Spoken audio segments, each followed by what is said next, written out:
Good morning, everyone. Today, our first topic is characteristics of inflation. In our previous session, we had discussed meaning of inflation, and so today we are going to understand features or characteristics of inflation. So let us discuss it one by one. The first point is it is a monetary phenomenon.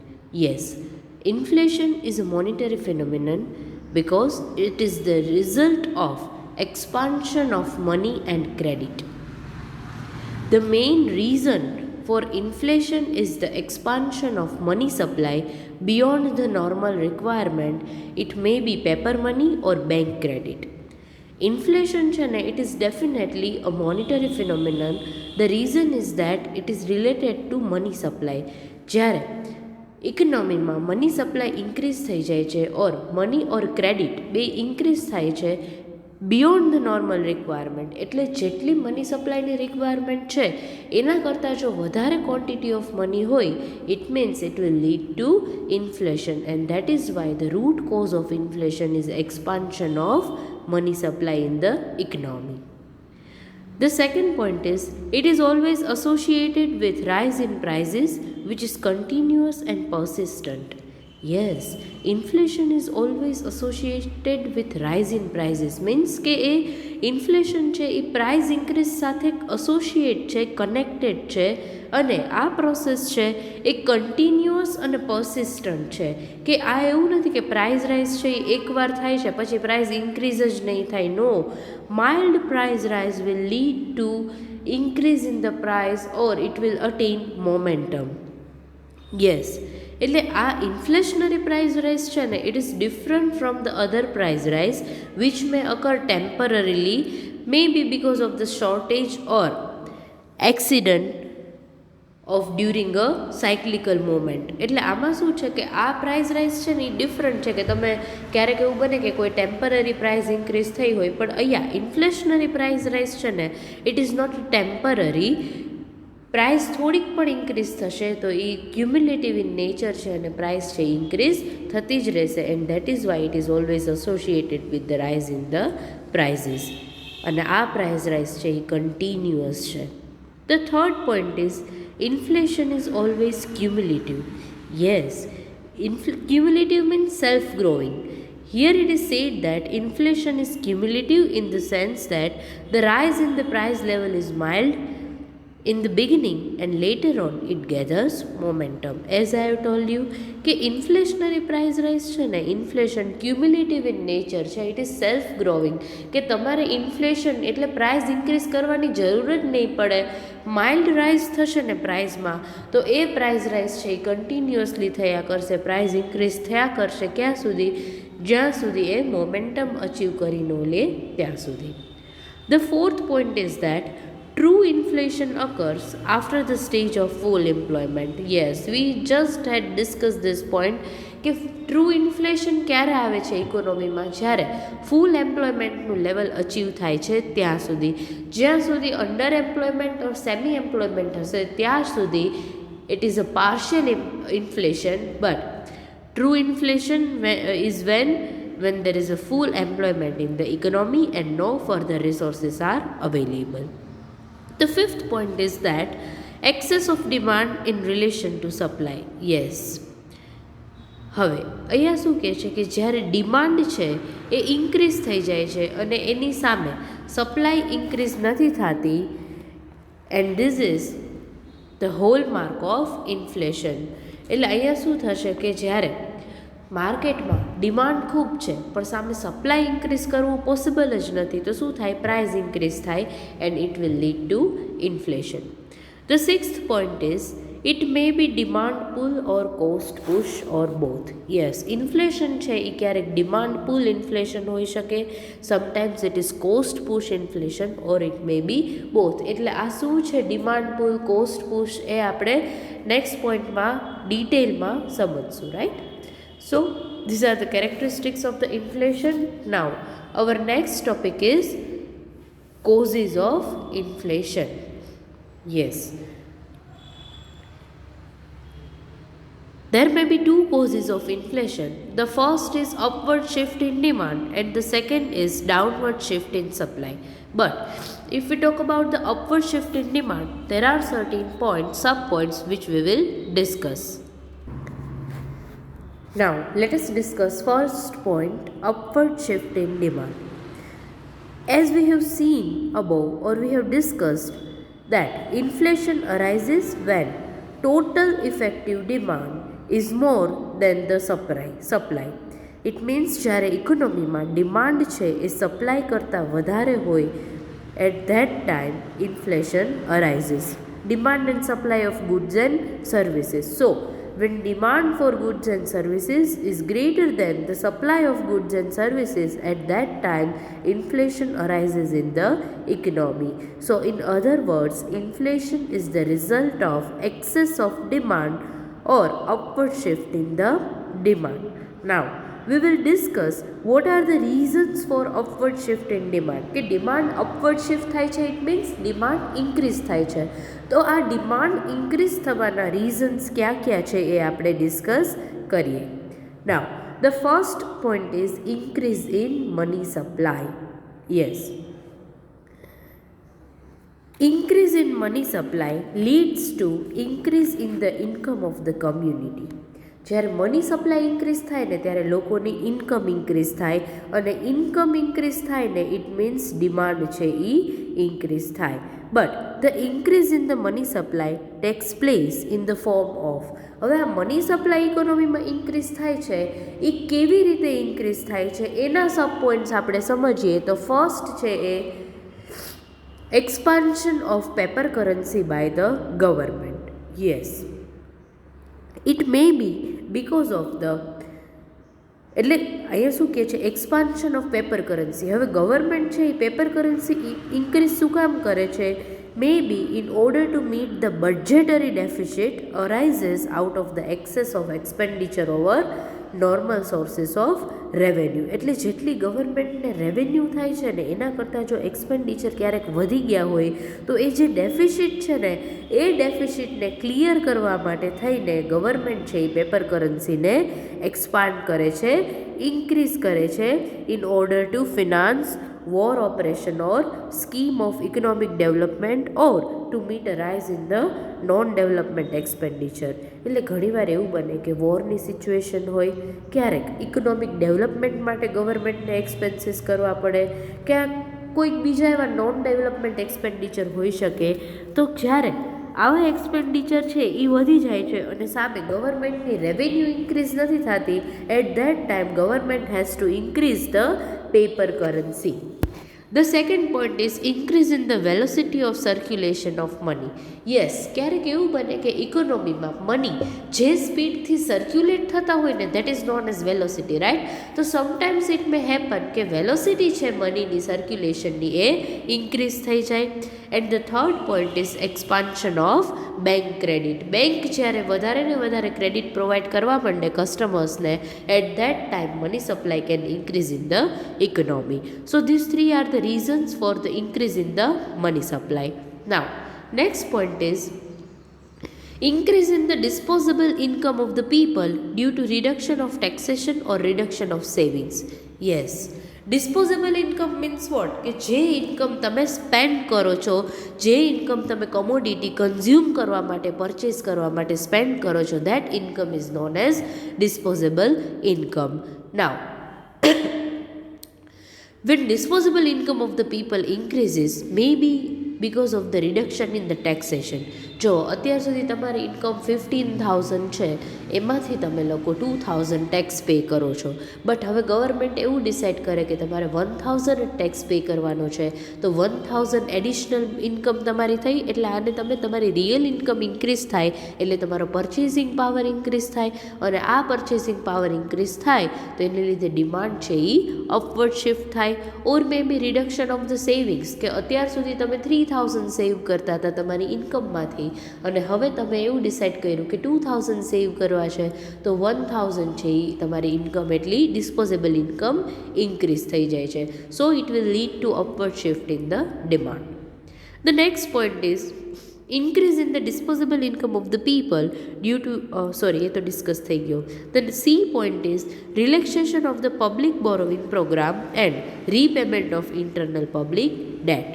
Yes, this factors also increases the purchasing power of the people, which will result in increase in the demand. ઘણીવાર government છે ને public borrowing પ્રોગ્રામ્સમાં relaxation આપતી હોય. It means કે તમે જો એ loan લ્યો તો એમાં બહુ ઓછા રેટ ઓફ ઇન્ટરેસ્ટ ઉપર તમને લોન મળે, ઓર જે તમારી ઇન્ટરનલ પબ્લિક ડેટ્સ છે એનું રીપેમેન્ટ કરે.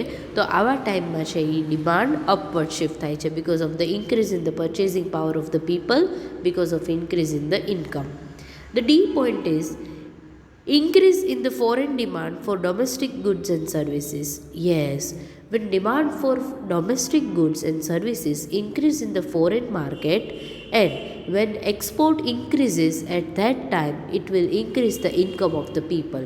જો આપણે એક્સપોર્ટ કરીએ આપણી કોમોડિટી ફોરેન કન્ટ્રીમાં તો ઇન્કમ જનરેટ થશે આપણને અને ફોરેન કરન્સીમાં અર્ન કરી શકશું. So at that time export increase થશે અને ઇન્કમ ઇન્ક્રીઝ થશે તો ડિમાન્ડ છે એ ઇન્ક્રીઝ થશે. એટલે ડોમેસ્ટિક ગુડ્સ છે એનું પ્રોડક્શન પણ ઇન્ક્રીઝ થશે and it will lead two upward shift in the demand and price will also rises or increases. The next point is rapid increase in the population. Yes, rapid growth in the population will bring upward shift in the demand, which will lead to increase in the general price level. જો population increase થાય તો demand increase થવાની જ છે. કારણ કે તમે વિચાર કરો કે એક ન્યૂ બોર્ન બેબી છે ત્યારથી લઈને એ એટલે પછીથી એના એક્સપેન્સીસ છે એ ઇન્ક્રીઝ થતા જ રહેવાના છે. કેટલી બધી રિક્વાયરમેન્ટ્સ હોય, આપણી બેઝિક નીડ્સ છે એ બધી ફૂલફિલ કરવા માટે થઈને એક્સપેન્સીસ થાય એટલે જેટલું પોપ્યુલેશન ઇન્ક્રીઝ થશે એટલી જ સામે ડિમાન્ડ ઇન્ક્રીઝ થશે.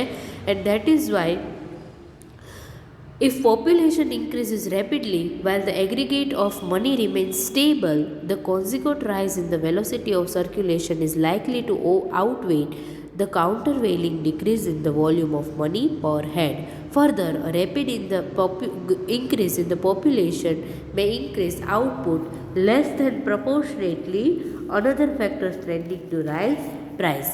એટલે ક્યારેક એવું થાય કે પોપ્યુલેશન ઇન્ક્રીઝ થાય છે તો આઉટપુટ છે એ ઇન્ક્રીઝ કરવું પડે, but sometimes it may happen કે આઉટપુટ છે એ લેસ દેન પ્રપોર્શનેટલી એટલે જેટલા પ્રપોર્શનમાં ઇન્ક્રીઝ થવું જોઈએ એટલા પ્રપોર્શનમાં ઇન્ક્રીઝ થતું ન હોય તો ડિમાન્ડ વધારે છે અને સામે સપ્લાય ઓછી છે તો પ્રાઇઝીસ છે એ ઇન્ક્રીઝ થાય. So this is the last reason for the upward shift in demand. Now we will discuss the points for downward shift in demand. Yes, હવે ડાઉનવર્ડ શિફ્ટ ઇન સપ્લાય છે એ કેવી રીતે એ સમજીએ. This is the second important cause of the inflation, that is a downward shift in the supply. If the supply of the goods and services in the economy increases in the same proportion as the increase in the demand, at that time inflationary pressure in the economy would not rise. જો જેટલા પ્રપોર્શનમાં demand increase થાય છે ને એટલા જ પ્રપોર્શનમાં supply increase થતી હોય ને તો ક્યારેય ઇકોનોમીમાં ઇન્ફ્લેશન આવે નહીં. પણ અહીંયા થયું છે શું કે ડિમાન્ડ ઇન્ક્રીઝ થઈ છે પણ સામે સપ્લાય ઇન્ક્રીઝ નથી થતી and that is why it will lead to inflation. But what happen during the time of inflation is that production and supply of goods and commodities does not increase correspondingly to the increase in the demand and hence the rise in the prices. એટલે જેટલા પ્રપોર્શનમાં demand increase થાય છે ને એટલા જ પ્રપોર્શનમાં production increase નથી થતું and that is why it leads two price rise. Now we will discuss what are the factors which are responsible for the downward shift in the supply. The first is shortage of factory supply. Yes, it may be because of the scarcity of certain important factors of production like technical and skilled laborers, capital equipment, raw materials, managerial talent, etc. હવે આવા બધા ફેક્ટર્સની shortage હોય ને, સે for example technical and skilled labours. જો production સ્પીડથી કરવા માટે અને સારી ક્વોલિટીમાં પ્રોડક્શન કરવા માટે થઈને સ્કિલ્ડ લેબર્સની રિક્વાયરમેન્ટ હોય છે, સારા મશીનરીની રિક્વાયરમેન્ટ હોય. ઓકે, મશીનરી છે, લેબર્સ પણ છે, but what if you don't have raw material in the proper proportion and તમારા જે મેનેજર્સ છે એટલે જે મેનેજમેન્ટ છે એ જ પ્રોપર ન હોય તો તમે સપ્લાય છે એ ઇન્ક્રીઝ ન કરી શકો, એટલે પ્રોડક્શન છે એ ઇન્ક્રીઝ નહીં થાય. So factory deficiency is a short of bottleneck to the production. એટલે જો આવા જ પોઈન્ટ્સમાં પ્રોબ્લેમ હોય તો પ્રોડક્શનમાં બોટલનેક્સ આવે, ઇટ મીન્સ પ્રોડક્શન ઇન્ક્રીઝ ન કરી શકાય. The next point is increased export. Yes, increased export reduce the supply of availability of the domestic consumption. જેટલું પ્રોડક્શન થાય છે એનો મેજોરિટી પોર્શન આપણે જો એક્સપોર્ટ કરી દઈએ બીજી કન્ટ્રીમાં તો આપણી કન્ટ્રીમાં તો શોર્ટેજ ક્રિએટ થવાનું જ છે. એટલે આપણી કન્ટ્રીની ડિમાન્ડ જ્યાં સુધી ફૂલફિલ ન થાય અને એ પહેલાં જ આપણે બીજી કન્ટ્રીમાં બધા જ ગુડ્સ છે એને એક્સપોર્ટ કરી દઈએ તો ઇન્ફ્લેશન છે એ ક્રિએટ થાય, બિકોઝ સપ્લાય માર્કેટમાં રિડ્યુસ થઈ જાય. The C point is diminishing returns or increasing cost. Yes, ક્યારેક શું થાય કે રિટર્ન છે એ ડિમિનિશ થતું જાય as you are adding more and more factors of production. એટલે એ તો લો આપણને ખ્યાલ જ છે. અને કોસ્ટ ઓફ પ્રોડક્શન છે એ ઇન્ક્રીઝ થઈ જાય. At that time there will be downward shift in the supply. એટલે ફર્મ છે એની આઉટપુટ એક્સપાન્ડ કરવાની કેપેસિટી છે એ ડિક્રીઝ થઈ જાય. The last point is hoarding of goods by producers and traders in anticipation of a future rises in the prices. હવે જો ઘણીવાર એવું એક્સપેક્ટ કરતા હોય બધા પ્રોડ્યુસર્સો ટ્રેડર્સ કે ફ્યુચરમાં આ વસ્તુ છે ને એના પ્રાઇઝીસ ઇન્ક્રીઝ થવાના છે તો અત્યારે માર્કેટમાં આ પ્રોડક્ટ છે એને મૂકવી જ નથી, એને સ્ટોર કરી રાખીએ. બ્લેક માર્કેટિંગ કહીએ ને આપણે, તો આવી બધી પ્રોડક્ટ્સ છે એને કોલ્ડ સ્ટોરેજમાં કે કોઈ પણ જગ્યાએ વેરહાઉસીસમાં સ્ટોર કરી રાખશે. એટલે આર્ટિફિશિયલ સ્કેર્સિટી ક્રિએટ થઈ અને જ્યારે માર્કેટમાં એની ડિમાન્ડ વધી જાય અને સામે સપ્લાય ન હોય એટલે પ્રાઇસ ઇન્ક્રીઝ થવાનું જ છે. એટલે ત્યારે માર્કેટમાં આવી કોમોડિટીઝ છે એને મૂકશે અને અલ્ટિમેટલી એના પ્રાઇસીસ છે એ ઇન્ક્રીઝ થઈ જાય. તો આવા ટાઈમે માર્કેટમાં જે સપ્લાય છે કોમોડિટીની એ ડિક્રીઝ થઈ શકે. સો these are the reason or we can say the causes of inflation. The first is upward shift in the demand and the second is downward shift in the supply. Now our next point is types of inflation. જે આપણે મેં તમને હમણાં જ કીધું કે આપણે ડિટેલમાં ડિસ્કસ કરશું. So there are mainly three types of inflation. The first is demand pull inflation and cost push inflation. Second is open inflation and suppressed inflation, and the third is expected and unexpected inflation. So let us discuss one by one.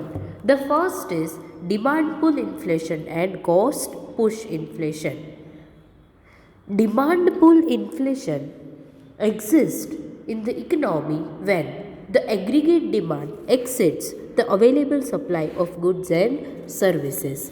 Yes, demand pull inflation ક્યારે કહેવાય?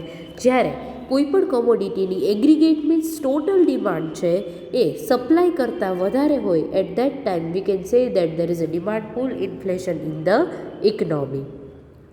Demand pull inflation may be caused by an increase in the quantity of money which increases the money income of the community and ultimately it will increase the demand by the community. Say for example, when government, in order to finance war operation or to finance development projects and incurs heavy expenses which cannot be met with normal sources of revenue, there is a deficit in the budget. જો આ point આપણે હમણાં જ discuss કર્યો. જ્યારે government છે ને એ paper કરન્સીને expand કરે, ઇટ મીન્સ કે કોઈ એવો પ્રોજેક્ટ છે, કોઈ સોશિયલ ડેવલપમેન્ટ માટે, કોઈ ઇકોનોમિક ડેવલપમેન્ટ માટે ગવર્મેન્ટ એવા પ્રોજેક્ટ કરે તો એનાથી શું થશે કે ઘણા બધા, હવે સી ફોર એક્ઝામ્પલ આપણી ગવર્મેન્ટે એવું ડિસાઇડ કર્યું કે રિંગ રોડ છે એને ફરીથી આખું ડેવલપ કરવો છે તો એની માટે કેટલા બધા લેબર્સની રિક્વાયરમેન્ટ હોય, એન્જિનિયર્સ છે, એટલે કેટલા બધાને એમ્પ્લોયમેન્ટ મળે તો ઇન્કમ ઇન્ક્રીઝ થાય અને ઇન્કમ ઇન્ક્રીઝ થાય તો એની સામે કોમોડિટીની ડિમાન્ડ છે એ પણ ઇન્ક્રીઝ થાય છે. So this is the first reason, that is increase in the demand and it will lead to demand pull inflation. And the increase in the money supply with the public is also increase their purchasing power and it will create demand pull inflation in the economy. એટલે income increase થાય એટલે purchasing power છે એ increase થવાનો જ છે. અને ultimately જો income increase થાય એટલે પર્ચેસિંગ પાવર ઇન્ક્રીઝ થયો, પર્ચેસિંગ પાવર ઇન્ક્રીઝ થાય એટલે કોમોડિટીની ડિમાન્ડ ઇન્ક્રીઝ થશે અને ultimately it will lead two price rise. And demand pull inflation can also arise with an increase in the money supply. એટલે જ્યારે money supply increase થાય ને ત્યારે પણ ડિમાન્ડ પુલ ઇન્ફ્લેશન છે એ ક્રિએટ થઈ શકે. એવું જરૂરી નથી કે જ્યારે ડિમાન્ડ ઇન્ક્રીઝ થાય ત્યારે જ ડિમાન્ડ પુલ ઇન્ફ્લેશન હોય, but this happens when either due to increase in the marginal efficiency of the capital or due to an increase in the marginal propensity to consume, there occurs an increase in the aggregate demand which exceeds its influence in the price rising. એટલે શું થશે કે જ્યારે marginal efficiency of the capital increase થાય ઓર marginal પ્રોપેન્સિટી two consume means તમે તમારી additional ઇન્કમમાંથી વધારે ને વધારે કન્ઝમ્પશન કરો છો તો ત્યારે તમે ડિમાન્ડ છે કોમોડિટીની એ ઇન્ક્રીઝ કરશો and ultimately it will lead to demand pull inflation. So there are two reasons for the demand pull inflation. The first was excess of demand over supply and the second is increase in the money supply. The second is cost push inflation. એટલે first પોઈન્ટમાં જ બીજું છે એ cost push inflation છે. Now cost push inflation occurs in the economy when due to increase in the factor prices there takes place an increase in the cost of production which will lead to rise in the prices and ultimately it will create inflation. હવે જો cost of production છે એ increase થઈ જાય, જે trade union છે એ લોકો એવો force કરે કે they want high rates of veggies, they demand increases in the veggies in the industry without increase in the labor productivity or less than proportionate increase in the labor productivity, the firms rises the prices of their product. ઘણીવાર છે ને labours એવી demand કરે કે તમે અમારા veggies increase કરો, but veggies increase થાય છે ને એની સાથે સાથે એની પ્રોડક્ટિવિટી, ઇટ મીન્સ એ લોકો જેટલું વર્ક કરે છે, જેટલું પ્રોડક્શન કરે છે એ ઇન્ક્રીઝ નથી થતું. તો એટ ધેટ ટાઈમ જો માર્કેટમાં સપ્લાય ઇન્ક્રીઝ ન થઈ પણ ઇન્ડસ્ટ્રી છે એ લોકોએ હાઈ વેજીસ પે કરવા પડશે and ultimately cost of production increase થાય. કોસ્ટ ઓફ પ્રોડક્શન ઇન્ક્રીઝ થાય તો પ્રોફિટ માર્જિન રિડ્યુસ ન થાય એ પર્પઝથી ઇન્ડસ્ટ્રી છે એના પ્રાઇસીસ છે એ ઇન્ક્રીઝ કરી દે અને અલ્ટિમેટલી છે એ ઇકોનોમીમાં ઇન્ફ્લેશન આવે. Increase in the price of one product causes the prices of other product to rise because close link between different products through inputs. હવે જો બધી પ્રોડક્ટ છે ને ઘણી બધી પ્રોડક્ટ એવી હોય કે જે ઇન્ટર રિલેટેડ હોય. હવે એક પ્રોડક્ટની પ્રાઇસ ઇન્ક્રીઝ થાય ને તો ડેફિનેટલી બીજી પ્રોડક્ટની પ્રાઇસ છે એ ઇન્ક્રીઝ થાય જ. સે for example one product for example serves an input for the other production of the other goods and consequently when the price of the former rises the price of the later will also increases. એટલે former અને later એટલે એક કોમોડિટીની price increase થાય અને એના ઉપરથી બીજી કોમોડિટીનું production થતું હોય તો બીજી કોમોડિટીની પ્રાઇસ છે એ ડેફિનેટલી ઇન્ક્રીઝ થવાની જ છે. એક્ઝામ્પલથી સમજાવું કે કોટનના પ્રાઇસીસ ઇન્ક્રીઝ થાય તો કોટન ક્લોથ્સ જે કોટનમાંથી બને છે એના પ્રાઇસીસ છે એ ઇન્ક્રીઝ થવાના જ છે.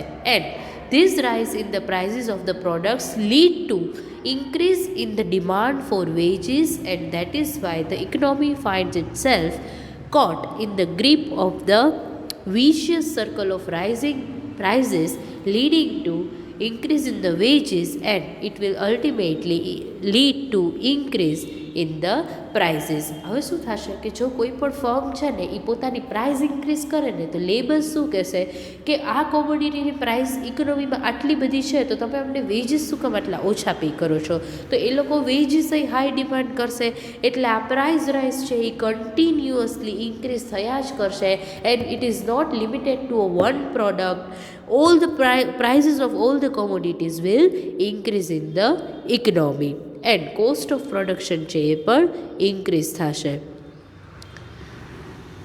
સો એટલે આમાં આ બધું જો આમાં પછી મોનોપોલીસ છે, ગવર્મેન્ટ છે, government is also becomes responsible for the rising in the cost by imposing taxes and rising the rates of existing tax on the commodity. એટલે ગવર્મેન્ટ ઘણીવાર શું કરે ખબર છે કે જે એક્ઝિસ્ટિંગ કોમોડિટીઝ છે ને એની ઉપર ટેક્સ રેટ ઇન્ક્રીઝ કરી દે, અને પછી જે કોમોડિટી ઉપર ટેક્સ નથી એની ઉપર ટેક્સ છે એ ઇમ્પોઝ કરે તો પ્રાઇસીસ છે એ ઇન્ક્રીઝ થાય.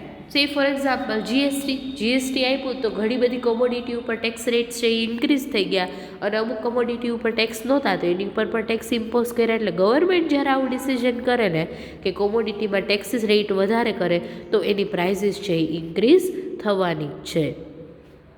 So these all are the reason for the cost push inflation. The second type of inflation is open inflation and suppressed inflation. Now, open inflation means what? When price rises without any interruption, it is said that there is open inflation in the economy. જ્યારે ઇકોનોમીમાં બધી કમોડિટીના prices increase થતા હોય અને એમાં કોઈ પણ જાતનું interruption ન હોય, it means when government does not take any steps to control the inflationary price rise, there is a open inflation in the economy. Generally શું થતું હોય કે માર્કેટમાં જ્યારે પ્રાઇસ ખૂબ ઇન્ક્રીઝ થઈ જાય ને તો ગવર્મેન્ટ એ પ્રાઇસ રાઇઝને સ્ટોપ કરવા, કંટ્રોલ કરવા માટે કાંઈક ઇફેક્ટિવ સ્ટેપ્સ લેશે. બટ જ્યારે ગવર્મેન્ટ આવું કાંઈ ન કરે ને તો એને ઓપન ઇન્ફ્લેશન કહેવાય. And such a situation may ultimately end in hyperinflation when people's confidence in the currency of the country is greatly shaken. હવે જો આવું ઇન્ફ્લેશન આવે ને કે જ્યારે ગવર્મેન્ટ છે એ કોઈ પણ સ્ટેપ્સ ન લે અને પ્રાઇઝીસ છે એ કન્ટિન્યુઅસલી ઇન્ક્રીઝ થઈ અને ઇન્ફ્લેશન છે એ હાઇપર ઇન્ફ્લેશન થઈ જાય, એટ ધેટ ટાઈમ લોકોનો છે કરન્સી ઉપરનો ટ્રસ્ટ છે ને, કોન્ફિડન્સ એ શેકન મીન્સ હલી જાય છે કે હવે આપણી કરન્સીમાં આપણે ટ્રસ્ટ ન કરી શકીએ. અને જર્મનીમાં છે ને આવી સિચ્યુએશન થઈ હતી after the first world war. Generally છે ને વર્લ્ડ વોર કમ્પ્લીટ થાય ને ત્યારે ઇન્ફ્લેશનની સિચ્યુએશન આવે, બિકોઝ માર્કેટમાં કોમોડિટીની ડિમાન્ડ ઇન્ક્રીઝ થઈ જાય અને સામે સપ્લાય ઇન્ક્રીઝ થાય નહીં. સો it is the open inflation. Now suppressed inflation means what? It is a situation in which prices are prevented from rising at the present time through the adoption of the certain measures like price control, rationing, etc. But they rise in the future when these controls are lifted. એટલે જ્યારે government છે એ price રાઇઝને control કરવા માટે કોઈ measures લેશે, like price control છે, rationing છે. એટલે એને રેશનિંગ મીન્સ કંટ્રોલિંગ જ થાય કે આનાથી વધારે તમે પ્રાઇસ છે એ ચાર્જ ન કરી શકો. At that time we can say that there is a suppressed inflation in the economy. પણ જ્યારે સપ્રેસ્ડ ઇન્ફ્લેશનમાંથી આવા બધા જ રિસ્ટ્રિક્શન્સ છે એને તમે રિમૂવ કરી દો, at that time it will become open inflation. Suppressed inflation exists when the price rise is suppressed through price control, rationing and other physical controls. And suppressed inflation માંથી જ્યારે આ બધા જ કંટ્રોલ્સને રિમૂવ કરી દે, at that time it will lead to open inflation. Yes, war time controls છે એ એક્ઝામ્પલ છે સપ્રેસ્ડ ઇન્ફ્લેશનનું, કે વોરની સિચ્યુએશન હોય ને ત્યારે ગવર્મેન્ટ છે ને એ પ્રાઇસીસ ઉપર કંટ્રોલ કરી દે. બટ જ્યારે પોસ્ટ વોર ઇન્ફ્લેશન છે ને, it is the example of the suppressed inflation developed in to the open inflation. એટલે જ્યારે વોરની સિચ્યુએશન કમ્પ્લીટ થઈ જાય અને ગવર્મેન્ટ બધા જ રિસ્ટ્રિક્શન્સ છે એ રિમૂવ કરી દે તો ત્યારે પાછું ઇકોનોમીમાં ઓપન ઇન્ફ્લેશન આવી જશે. નાવ સપ્રેસ્ડ ઇન્ફ્લેશનની ઇફેક્ટ શું છે એ આપણે સમજીએ. Suppressed inflation results in the first point is the postponement of the present demand to a future date. Suppressed ઇન્ફ્લેશનમાં શું થયું છે કે દરેક કોમોડિટીની પ્રાઇસીસ ઉપર રિસ્ટ્રિક્શન મૂકી દીધા છે, એટલે પ્રેઝન્ટ ડિમાન્ડ છે એને ફ્યુચર ડિમાન્ડ ઉપર પોસ્ટપોન થશે. The second point is the diversion of demand from one kind of goods to another, that is from those goods which are subject to price control and rationing to those goods which prices are uncontrolled and which are unrationed. એટલે અહીંયા શું કહે છે કે જ્યારે suppressed inflation હોય ને, it means કે ગવર્મેન્ટે અમુક કોમોડિટીની પ્રાઇસ છે ને એની ઉપર રિસ્ટ્રિક્શન મૂકી દીધા છે. તો આ બધા પ્રોડ્યુસર્સ શું કરશે કે અત્યાર સુધી હું એવી કોમોડિટી પ્રોડ્યુસ કરું છું કે જેની પ્રાઇસ ઉપર રિસ્ટ્રિક્શન્સ છે, બટ જે કોમોડિટીની પ્રાઇસમાં રિસ્ટ્રિક્શન નથી એનું તો હું પ્રોડક્શન કરી જ શકું. એટલે સપ્રેસ્ડ ઇન્ફ્લેશનને લીધે જે કમોડિટીની પ્રાઇસમાં રિસ્ટ્રિક્શન છે એમાંથી પ્રોડ્યુસર શિફ્ટ થઈ જશે જેની પ્રાઇસમાં કોઈ પણ રિસ્ટ્રિક્શન નથી, so that they can earn high rates of profits. But it will also create certain problems. આ પ્રોબ્લેમ્સ ક્યાં ક્યાં હોઈ શકે? તો it creates administrative problem. Yes, effective implementation and price controls are rationing necessities the setting up of the efficient administrative machinery. જો હવે તમારે આવું કરવું હોય ને, આ પ્રોબ્લેમ્સને ફેસ કરવા હોય તો એનાથી શું થશે કે તમારે પ્રોપર એડમિનિસ્ટ્રેટિવ પાવર જોશે, otherwise it will create number of problems. જે પર્સનને તમે સિલેક્ટ કર્યો છે two handle this task, he must be a man of integrity and he should possess knowledge and experience to manage the scheme. એટલે આવા પ્રોબ્લેમમાં શું થાય કે ઓલ ઓફ સડન જ્યારે તમારે શિફ્ટ થવું હોય એવા કોમોડિટીઝમાંથી કે જે તમે અત્યાર સુધી પ્રોડક્શન કરો છો એમાંથી એવો કોમોડિટીઝમાંથી કે જેનું તમે પ્રોડક્શન ક્યારેય કર્યું જ નથી, તો આ ટાસ્ક તમે જે પર્સનને આપ્યો છે ને એ પર્સન પાસે આનું નોલેજ હોવું જોઈએ અને એની પાસે એટલો એક્સપિરિયન્સ હોવો જોઈએ, so that he can handle the situation. The next point under this is it breeds corruption, black marketing and other evils, and black marketing and low morale are the byproducts of suppressed inflation. જ્યારે suppressed inflation હોય કે હું જે વસ્તુનું production મેં કરીને રાખ્યું છે 10,000 યુનિટ્સ, એની જ પ્રાઇસ ઉપર ગવર્મેન્ટે કંટ્રોલ કર્યો છે, તો હું શું કરીશ, rather than suffering a loss, it is better કે એ પ્રોડક્ટ્સને હું સ્ટોર કરી રાખું અને જ્યારે આ સપ્રેસ્ડ ઇન્ફ્લેશન, આ જે પ્રાઇઝીસના રિસ્ટ્રિક્શન્સ છે એ રિમૂવ થશે ત્યારે હું માર્કેટમાં એ કમોડિટીને ફરીથી મૂકી દઈશ. નાઉ the next point or the next problem which arises in the suppressed inflation is that it causes uneconomic diversion of the productive resources of the community from the essential goods industries to non-essential goods industries. હવે આમાં શું થશે કે ગવર્મેન્ટે જો essential goods ઉપર જો restrictions impose કર્યા હોય ને એની પ્રાઇઝીસ ઉપર, તો એના કરતાં હું એવી પ્રોડક્ટનું મેન્યુફેક્ચર કરું કે જેની ઉપર રિસ્ટ્રિક્શન્સ નથી, ભલે ને એ નોન એસેન્શિયલ ગુડ્સ હોય. અને આજે એસેન્શિયલ ગુડ્સ છે ને એની પ્રાઇસીસ છે એ ફિક્સ છે અને કંટ્રોલ્ડ છે, તો એમાં તો કાંઈ થઈ શકે નહીં. બટ જે નોન એસેન્શિયલ ગુડ્સ છે એની પ્રાઇસ ઉપર કોઈ રિસ્ટ્રિક્શન્સ નથી અને એ જો વધારે પ્રોફિટેબલ હોય તો હું પ્રિફર કરીશ કે એનું જ પ્રોડક્શન કરું.